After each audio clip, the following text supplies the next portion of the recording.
Okay, let's be honest. If the words networking event make you want to invent a sudden illness and hide under your covers, this one's for you. We are talking about small talk, that thing that, for so many of us, feels like a total nightmare we just can't escape. And this quote just hits the nail on the head, doesn't it?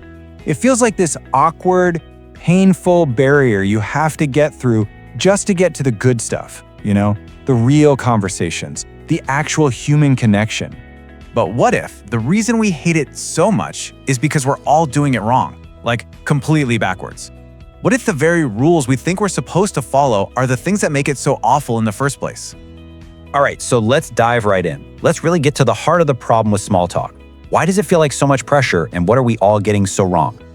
Okay, here it is. The one big, counterintuitive idea that's going to change everything for you. Small talk isn't about what you say. I know, that sounds crazy. We spend all this time and energy stressing about finding the perfect, clever thing to say, but that's not the point at all. And this right here, this is the big shift. The old goal, the one we all learned, is on the left. It's all about you. How can I sound smart? How can I be impressive? It's a performance. But the new goal, over on the right, flips that entirely. It's not about you. It's about them. Your only job is to make the other person feel seen. That's it. And that one simple change takes all the pressure off. So you might be thinking, okay, great, make them feel seen. How in the world do I do that? Well, it all comes down to one powerful, surprisingly simple technique. Let's get into it. It's called active observation. So active observation isn't about trying to read someone's mind or analyze their vibe. It's way simpler. It's about noticing actual, physical things, the pin on their jacket, the crazy socks they're wearing, the book they're holding, and just commenting on it. You're not asking a tough question. You're just gently tossing out a conversational ball to see if they want to play. And the reason this works so well is threefold. First, it's totally disarming. You're not hitting them with a high-stakes question like, so, what are your 5-year career goals? Second, let's be real. It's flattering. We're all walking around in our own little world, so when someone actually notices a small detail about us, it feels kind of great. And maybe the best part, it takes all the pressure off of you. You don't have to be clever or witty. You just have to be observant. Okay, so theory is one thing, but let's see what this actually looks like in the real world. I want to show you a couple of scenarios to make this super clear. All right, picture it. You're waiting for your coffee, minding your own business, and you see someone next to you holding a book. This is like the classic primetime small talk moment, right? Now, the old way, our default setting, is to ask a direct question. What are you reading? It's fine, but it puts them on the spot. They have to summarize the plot, give you their opinion. It's work. But look at the new way. A simple observation. That book looks like it's been through some things. It's low pressure, it's intriguing, and it invites a story. They might laugh and say, yeah, my dog tried to eat it. And just like that, you're in a real conversation. Okay, next up. The ultimate introvert nightmare. A party where you don't know anyone. The temptation to just stare at your phone in a corner is, well, it's pretty strong. So, the old way is just to check out completely. Missed opportunity.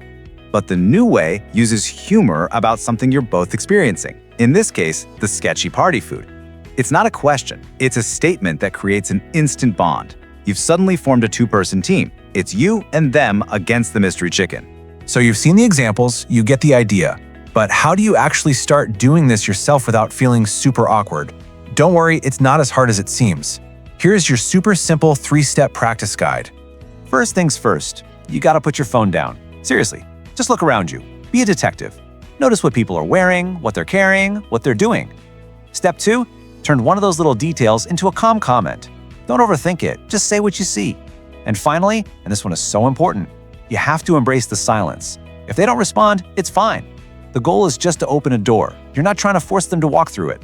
No pressure, no big deal. And what's really wild is that when you start doing this, something kind of magical happens. People are so used to being invisible to strangers. So when you genuinely notice something about them, it's like it breaks them out of their programming. It's unexpected, and because of that, it's really, really powerful. Now, before you run off and try this, there is one non-negotiable golden rule to making any of this work. You absolutely 100% have to be genuine. This is not a trick, it's not a script. And this is just the honest-to-God truth. We all have a pretty good radar for fakeness. If you're just saying something because you feel like you should, it's gonna fall flat. You have to find something you are genuinely curious about, or at least amused by. Authenticity is the secret ingredient here. All right, so let's wrap this all up by giving ourselves a new mission. We're going to completely reframe this whole small talk thing. We're going to stop thinking of it as a chore we have to endure and start thinking of it as something else. To really show you how versatile and, dare I say, fun this can be, let's do a super quick lightning round of examples you could use literally anywhere. You see? Instead of just saying, nice tie, which is a conversational dead end, this comment invites a story. You're assuming there is a story, which makes their tie, and by extension, them, feel way more interesting. I mean, this is just brilliant. It's funny, it's a little quirky, and it gives that person the perfect opportunity to talk about their dog's personality. It's a comment that immediately builds a connection. And that is the ultimate goal here.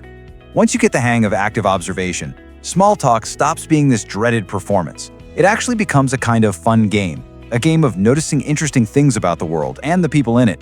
You start connecting with people in a real way, and it stops being scary. So I'll leave you with this challenge. The next time you're in line for coffee or waiting for a meeting to start, just look around. Who are you going to notice? Who are you going to give that little gift of acknowledgement to?